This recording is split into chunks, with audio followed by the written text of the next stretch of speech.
ವೇತನ ಹಿಂಬಾಕಿ ಪಾವತಿಗೆ ಆಗ್ರಹಿಸಿ ಸಾರಿಗೆ ಇಲಾಖೆಯ ಸಿಬ್ಬಂದಿ ಸರ್ಕಾರದ ವಿರುದ್ಧ ಮುಷ್ಕರ ನಡೆಸಿದ ಬೆನ್ನಲ್ಲೇ ಇದೀಗ ವೈದ್ಯರು ಕೂಡ ಸರ್ಕಾರದ ವಿರುದ್ಧ ಆಕ್ರೋಶ ಹೊರಹಾಕಲು ಸಜ್ಜಾಗಿದ್ದಾರೆ.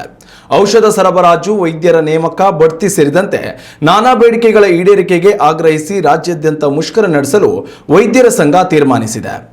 ಸರ್ಕಾರಿ ವೈದ್ಯಾಧಿಕಾರಿಗಳ ಸಂಘ ಹಾಗೂ ವೈದ್ಯಕೀಯ ಶಿಕ್ಷಣ ಇಲಾಖೆ ನೌಕರರ ಕೇಂದ್ರ ಸಂಘವು ರಾಜ್ಯ ಸರ್ಕಾರದ ವಿರುದ್ಧ ಸಮರ ಸಾರಿದೆ. ಮಾರ್ಚ್ 11ರಂದು ರಾಜ್ಯಾದ್ಯಂತ ಮುಷ್ಕರ ನಡೆಸಲು ನಿರ್ಧರಿಸಲಾಗಿದೆ. ಇದರಿಂದಾಗಿ ಈ ದಿನಾಂಕದಂದು ಪ್ರಾಥಮಿಕ ಆರೋಗ್ಯ ಕೇಂದ್ರ, ಸಮುದಾಯ ಕೇಂದ್ರ, ತಾಲೂಕು ಆಸ್ಪತ್ರೆ ಹಾಗೂ ಜಿಲ್ಲಾಸ್ಪತ್ರೆಗಳಲ್ಲಿ ವೈದ್ಯರುಗಳು ಕಪ್ಪು ಪಟ್ಟಿ ಧರಿಸಿ ಮುಷ್ಕರ ನಡೆಸಲಿದ್ದಾರೆ. ಈ ದಿನಾಂಕದಂದು ಸರ್ಕಾರಿ ಆಸ್ಪತ್ರೆಗಳಲ್ಲಿ ಒಪಿಡಿ ಸೇವೆಗಳು ಬಂದ್ ಆಗುವ ಸಾಧ್ಯತೆಗಳು ದಟ್ಟವಾಗಿದ್ದು, ರಾಜ್ಯದಲ್ಲಿ ಬಡರೋಗಿಗಳ ಸೇವೆಯಲ್ಲಿ ಭಾರಿ ವ್ಯತ್ಯಯ ಉಂಟಾಗಲಿದೆ.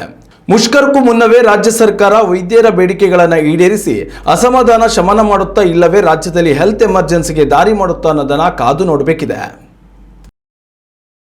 ಉತ್ತಮ ಸಂಸ್ಕಾರಯುತ ಶಿಕ್ಷಣದೊಂದಿಗೆ VSS English medium CBSE school, Udupi Muddur. ನರ್ಸರಿಯಿಂದ 10ನೇ ತರಗತಿವರೆಗೆ ಶಿಕ್ಷಣದ ಜೊತೆಗೆ 5ರಿಂದ 10ನೇ ತರಗತಿವರೆಗಿನ ವಿದ್ಯಾರ್ಥಿನಿಯರಿಗೆ ಉತ್ತಮ ಹಾಸ್ಟೆಲ್ ಸೌಲಭ್ಯವೂ ಇದೆ. ನಿಮ್ಮ ಮಕ್ಕಳ ಪ್ರವೇಶಾತಿಗಾಗಿ ಈ ಸಂಖ್ಯೆಗೆ ಕರೆ ಮಾಡಿ.